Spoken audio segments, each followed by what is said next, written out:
Hey there, my name's Nadernejad, and I'm the director of Nadernejad Media, a public relations firm specializing in online reputation management. We work globally with brands around the world to help them increase their business outcomes through guaranteed published media placement.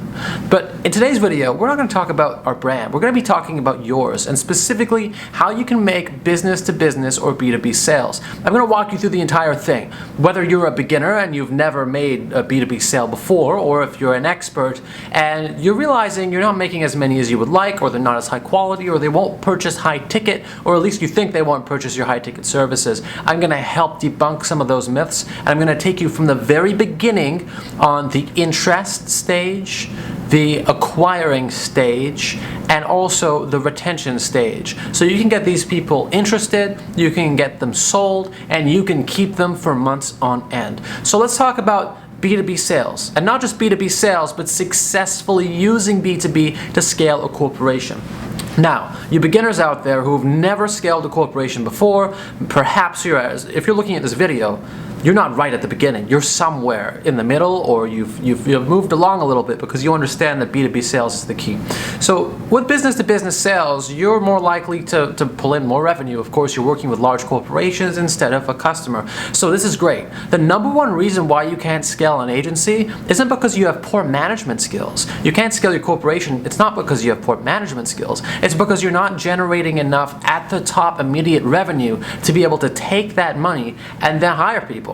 Really, if you're charging more, then you're going to be able to hire people. So before we even get into this, make sure you're charging enough for your services. And how much should you be charging? I'll tell you immediately. You need to be able to provide between $5,000 to $25,000 of value.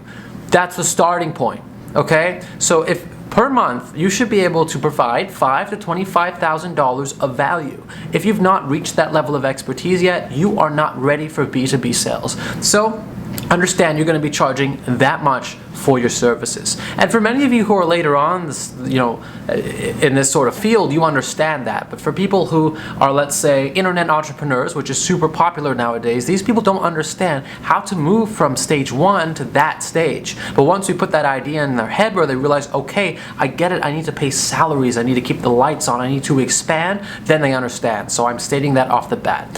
How do we get people interested, and how do we get B2B leads? First of all, most experts will recommend you go to where people who are doing B2B go. I'll tell you right now where they go. They go to Facebook and Facebook groups, join relevant Facebook groups. They go to Quora. In Quora, you can answer questions.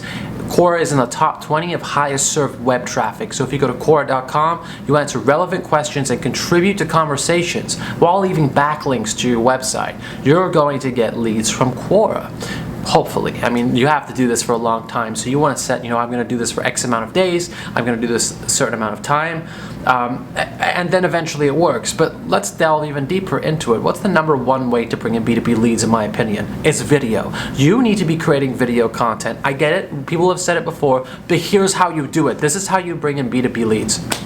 Go and do searches. You don't even need a search auditor. You don't need to use Neil Patel. You don't need to use any sort of tools. You don't need an audit. Just go to Google and keep typing in long tail keywords about your industry until you can find, that has to be about a problem, but you want to keep doing this until you can find keywords that haven't been used before, or people haven't created videos about that thing before. So, here's something.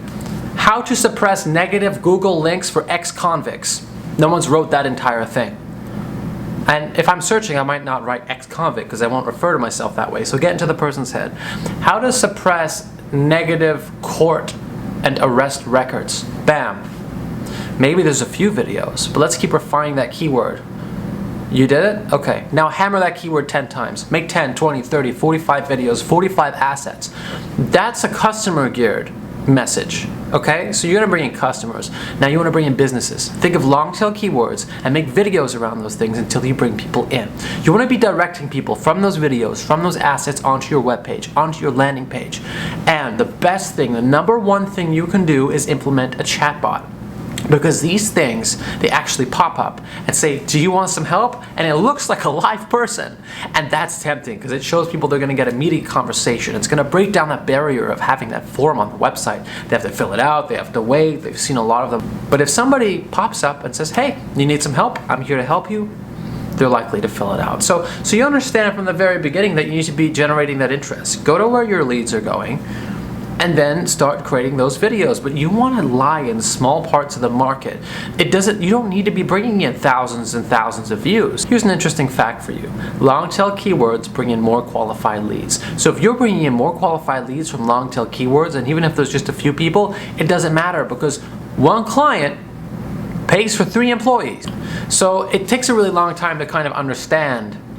And then the next stage is the retention stage, right? You need to retain these clients. So what you do is you set very concrete deliverables. From the very beginning, when you're quoting the client, your scope, your project, it needs to be extremely visual. You want to ease towards information, and you want to portray lots of information. You don't want a coloring book for your B2B client. They don't want to open it up and it looks like they're looking at Clifford the Big Red Dog or the Teletubbies. But you want them to open it up and you want to visually portray things that's like satisfying. You ever watch those videos where somebody is like melting things, or they're like painting different objects and it's all clean and nice and set? You want your quotes to look like that, so they can envision their project getting done and they feel good about it.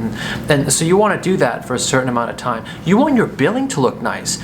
Something as simple as your billing is ugly will actually put your clients off.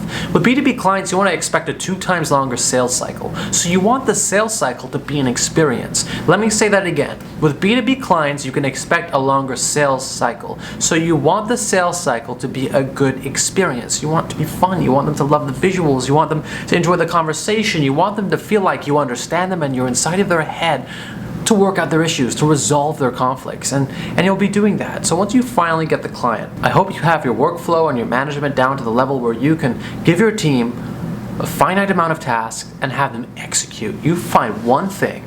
Okay, if you can limit your agency or your company to doing 5 or 6 tactics or strategies that bring about results, a specific result that helps people, and you have each person assigned to one or 2 of those things. Ideally, you can have one person doing 3, but I'm really a strong proprietor of having one person doing one thing, even if you can find someone who can do 3. Studies have shown it takes upwards of 20 minutes to refocus sometimes when we switch tasks. If you can find someone who loves video, look them in the eye and say, hey, make 20 videos a day. There are people out there who can do that. Maybe they won't be super great quality, but make 20 videos a day, they can.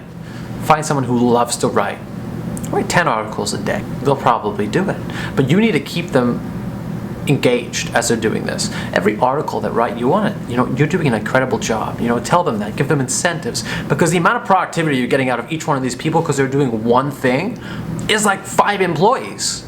And you need to understand that so you can incentivize even more. You can pay them more. You can scale their salaries more.